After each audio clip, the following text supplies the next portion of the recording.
फिर ऑन करो। हम यहाँ पर हैं विधानसभा विधायकों के लिए बने हुए ट्रांजिट हॉस्टल में। विषय है यहाँ पर ये उपनल के कर्मचारी हैं जो कि कई वर्षों से सरकार के महत्वपूर्ण अंग बने हुए हैं, सरकार को चलाने में अपनी महत्वपूर्ण भूमिका निभा रहे हैं, लेकिन इनकी समस्याएं सरकार के कानों तक नहीं पहुंच रही थी।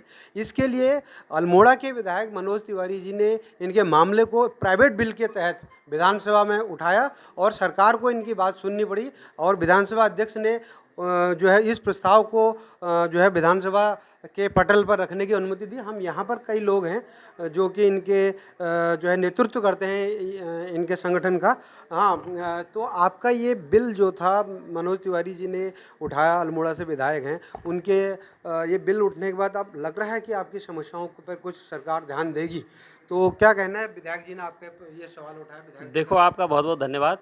कल जैसा कि आप को पता ही है कि कल हमारा एक प्राइवेट बिल आया था माननीय विधायक मनोज तिवारी जी के उसमें, और सरकार को कहीं ना कहीं ये सूचित किया गया माननीय विधायक जी के प्राइवेट बिल से कि हम उपनल कर्मचारी शोषित हैं और आप सरकार को चाहिए कि जो बिल लाए हैं उसमें अपनी रुचि दिखाएं और उपनल कर्मचारियों का भविष्य को देखते हुए कम से कम 25,000 कर्मचारी हमारे हैं।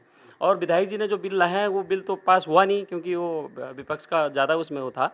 हम धन्यवाद मैं माननीय अध्यक्षा जी का भी करना चाहूँगा कि उनने उसको स्वीकार किया है और इसी परिप्रेक्ष्य में हम माननीय विधायक जी का धन्यवाद करने आए थे कि आज आपने विधानसभा के 70 माननीय सदस्यों को ये सूचित कर दिया कि ये उपनल कर्मचारी भी सरकार का कंधे से कंधे मिलाकर साथ दे रहे हैं और आपको इनके बारे में सोचना चाहिए और जो विधेयक लाए हैं अगली उसमें विधानसभा में आप इसको पारित करें। ये जनहित का भी मुद्दा रहेगा क्योंकि 25,000 कर्मचारियों का मामला है, तो इसी परिप्रेक्ष्य में हम माननीय विधायक जी का धन्यवाद करने आए थे। हाँ, बताएं, ये जो बिल है इसके बाद उम्मीद जगी है कि आपकी बातें इस सत्र में तो अगले सत्र में कम से कम सुनी जाएगी। बिल्कुल जगी है, जैसे अभी गुलजार जी ने कहा है।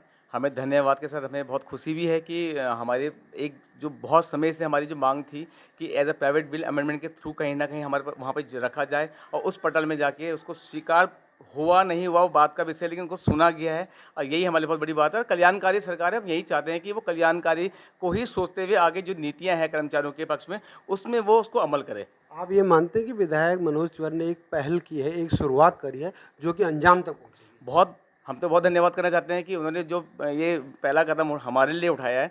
हम उनको क्या बोल सकते हैं, हम उनके लिए यही करते हैं बेस्ट विश कि आगे जाके वो और अच्छे उच्च पद आसीन में विराजे। और जैसे उन्होंने रखा है, हम चाहते हैं कि सभी लोग हमारे कर्मचारियों के लिए ऐसे ही सवाल, ऐसे ही मुद्दे हर समय पटल पर रखें जिससे कि कर्मचारियों के हित में फैसला आए। तो बस इसी के साथ मैं मनोज तिवारी सर का बहुत बहुत धन्यवाद करना चाहूँगा। जी जी जी। हम यहाँ पर, हमारे साथ हैं यहाँ पर विधायक मनोज तिवारी जी, उनका आवास है, इनके आवास है। तिवारी जी जो है आज लोगों के बीच काफ़ी उनका जो है चर्चित रहे हैं और युवाओं की जो समस्या, बेरोजगार लोग हैं उनकी समस्या को उठाते रहे हैं। तिवारी जी, ये लोग सब आज आपके पास आए हैं, आपका जो है आभार व्यक्त कर रहे हैं कि आपने जो सरकार इनकी बात नहीं सुनी, आप कम से कम सरकार के कानून में ये बात डाली है। एक प्राइवेट बिल, आप निजी बिल लाए हैं, उसके माध्यम से क्या इनकी दिक्कत थी जो ये आपके पास हमेशा आते रहते हैं, विभिन्न जो है शहरों में ये नौकरियां करते हैं, क्या था इनका? देखिए, वर्तमान में जो प्रदेश सरकार है वो प्रचंड बहुमत की सरकार है और जनता ने जो मैंडेट दिया भारतीय जनता पार्टी को दिया और एक आशा के साथ दिया, एक विश्वास के साथ दिया कि अ, जनहित के कार्यों को किया जाएगा, नीतियाँ अच्छी बनेंगी, उसको क्रियान्वित किया जाएगा।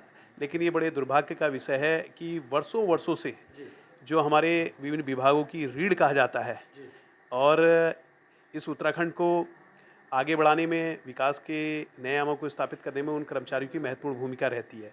चाहे वो हमारे उपनल के कर्मचारी हों, चाहे वो हमारे संविदारत कर्मचारी हों, चाहे हमारे तदर्थ हों, चाहे वो हमारे दैनिक श्रमिक हों, चाहे वो हमारे अतिथि शिक्षक हों या अन्य जितने भी हैं।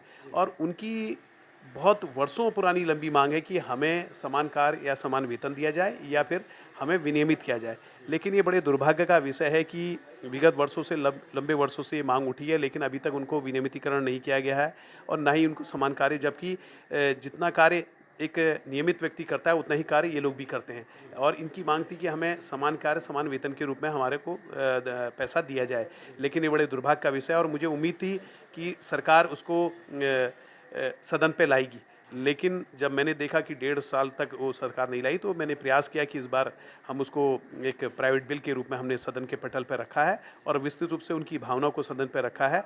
और लेकिन बड़ा दुर्भाग्य कि सरकार ने उसको असहमति अपनी व्यक्त करी है।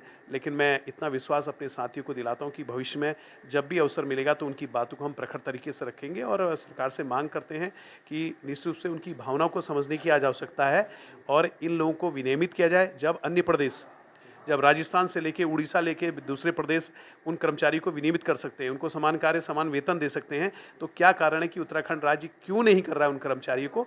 तो ये मैं सरकार से गुजारिश भी करूंगा और मैं माननीय अध्यक्षा जी का विशेष रूप से आभार प्रकट करूंगा कि उन्होंने जो मेरा प्राइवेट बिल मैं लाया था उसको सदन में सुना और मेरे को उनकी बातों को रखने का अवसर दिया। मैं माननीय अध्यक्ष जी का विशेष रूप से धन्यवाद देता हूँ। एक उम्मीद जगी है जिसकी उम्मीद नहीं थी, लेकिन मनोज तिवारी जी ने उम्मीद जगाई है कि उपनल के कर्मचारी जो हैं इस सरकार के, इस प्रदेश के महत्वपूर्ण अंग हैं, तो उनकी बात रखा जाना चाहिए और वो बात उन्होंने रखा। देर सवेर इस मामले पे सरकार को चेतना होगा और इन कर्मचारियों की जो न्यायोचित मांग है उनको मानना पड़ेगा। सच की तोप के लिए देहरादून से महेंद्र नेगी।